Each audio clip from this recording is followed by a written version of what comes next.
इब्राहिम अलैहिस्सलाम जी सीरत ॾिसी थी, दीन के समझो, तौहीद के समझो, तौहीद वारा थियो, माठ करे वेहो न, तौहीद के फैलायो।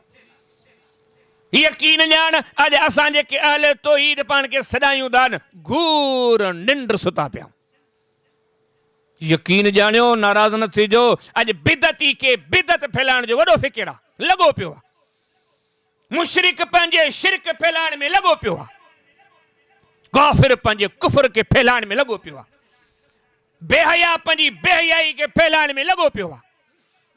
अय्याश, ज़ानी, शराबी, हर कम सभु पंहिंजे कमनि खे फैलाइनि पिया। वञी जांचे ॾिसो, मुवहिद सुता पिया, का मेहनत कान्हे, का जुस्सजू कान्हे, को फिकिर कोन्हे। घणनि माण्हुनि थी तौहीद पहुचाई आहे, ही सम्झे थो मुंहिंजो कम ई कोन्हे।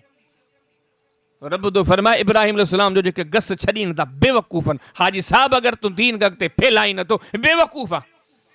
हिन माण्हू सॼी हयाती दीन फैलायो, चवंदा न ऐं मुवहिदा त बसि सभु कुझु थी वियो। हाजी साहब इब्राहिम अलैहिस्सलाम में कोन्हे सोचो, या तुंहिंजी सोच ग़लति आहे। ॾिस अल्लाह जो क़ुरान जिथे किथे बि तौहीद फैलाए, इराक में ॾिसोसि, मिस्र में ॾिसोसि, फलस्तीन में ॾिसोसि, जगह जगह ते इब्राहिम अलैहिस्सलाम खे ॾिसो पियो तौहीद जा होका ॾे।